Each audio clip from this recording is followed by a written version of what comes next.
What is the riskiest thing you've done in public? When I used to work as a security guard, I didn't have a car, and for about 8 months I was in a site where my shifts ended at midnight and would be getting the train home around 12:30 a.m., arriving at my home station around 1 a.m. I'd then have to walk about 1 kilometer to my house. Of course, at 1 a.m. in a quiet suburb, there's nothing going on, no people around, not a lot of traffic, so I rather enjoyed the pleasant and very safe walk in a quiet world. Then one night as I'm walking, I need to piss. It comes in real sudden, and I don't think I'm going to make it home without possibly wetting myself, so reasoning that it's very dark and late and I never see anyone during my walk, I whipped my dick out and pointed it onto the grass by the side of the footpath and let it rip, streaming off to the side as I walked. Aside from the relief I found, I enjoyed the mildly rebellious thrill of doing something harmless but mildly aberrant, and it became a regular occurrence where I would just piss while walking several times a week. After a couple of weeks of this, I tried just walking with my pee out for no reason, solely because I could. At that point I realized the absurdity of what I was doing and the pointless risk I was putting myself in the event I was observed, however unlikely that might be, and put a stop to it. I had been dating a woman for quite some time, and we thought it would be prudent to move in together. After a few years, I bought a beautiful ring of gold and platinum with beautiful diamonds. For weeks and weeks I had tried to get her to go to the Huntington Gardens with me to walk around and have lunch. She was busy on all the weekends and would cancel at the last minute. Finally, this one last time I asked her to go with me to the Huntington Gardens, and she did. It wasn't until late in the afternoon when we made it there, an hour before they closed. Their security guards were driving around in golf carts getting everybody to go, and I started to feel dejected, like my plan would never work. One guy comes driving up and told me that we would need to leave. I turned towards him and pointed to the ring that I had on the tip of my finger, and I looked over towards my girlfriend. He winked at me, made a call on his radio to let the other security guards know that there were 2 people left in the park and that there was something important going on that we had to do. Very nervously, I got down on one knee and proposed right by the rose garden. ETA, thank you for all the upvotes. She said yes. We had a great wedding that people still talk about 18 years later. We've had so much fun together, but it seems like only a few months have passed. Freshman year of my college, I climbed the bell tower. It wasn't something you're meant to scale, legit was just 4 steel beams held together by screws and steel plates. On a dare, I climbed it by gripping the steel beams and just scaling with my bare arm strength. I made it to the top, which was a good 30 feet from the ground. I stood on the square platform beneath the bell for like 30 seconds. Touched the bell, enjoyed the view.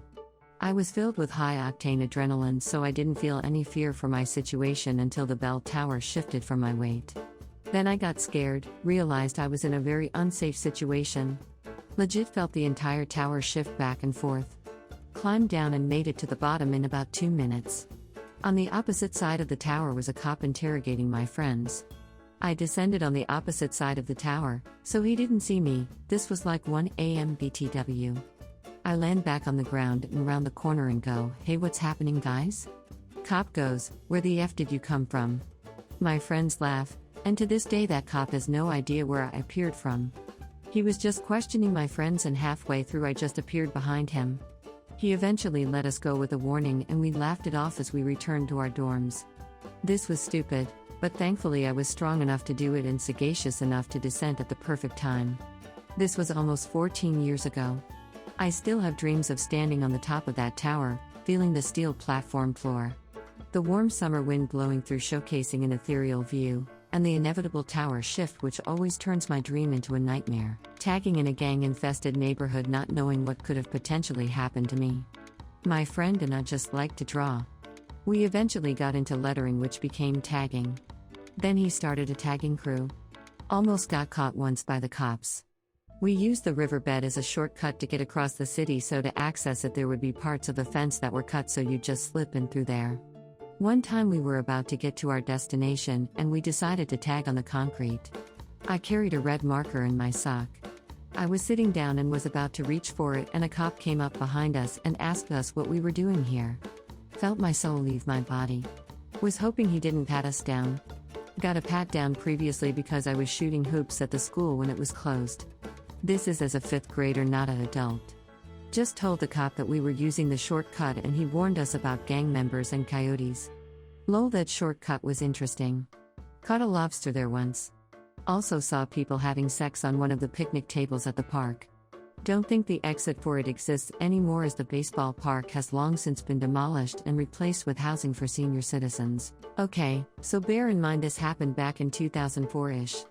I was in the Army and attending training at FT Bliss, Texas, which is in El Paso directly across the Rio Grande River from the Mexican border. We lucked out and got a 2-day pass for some reason and got to leave the base overnight. The number one rule they gave us: do not cross into Mexico and go to Juarez. So of course we immediately rent a car and go to Juarez. At the time you didn't need a passport, just a driver's license or military ID to cross the border. We went to an area with several clubs and bars that a lot of the kids from the college in El Paso go to because the drinking age was 18. We split up and myself and a few others went to a dance club and 2 other guys went to a strip club. A few hours later my buddy calls and says we need to leave right fucking now, meet me at the car. We run to the car in time to see our 2 buddies hauling ass towards the car. One had no pants on. We got into the car and drove off and asked what happened. The pantsless guy said I puked on a whore. Apparently, the strip pub offered special services and he got nervous and sick and threw up on a prostitute and ran away without his pants. So he had no ID to get back into the country. We all panicked. The border was just a patched-up crappy chain-link fence on either side of the Rio Grande, which was just knee-high dirty water running through a concrete culvert thing.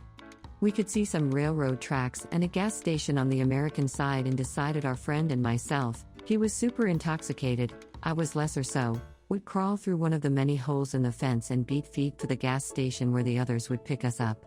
Long story short, it worked. We illegally crossed the border and got picked up at the gas station and made it back on base, lying that our friend lost his wallet at a bar in El Paso. That is how I once waded through the Rio Grande and illegally entered the US.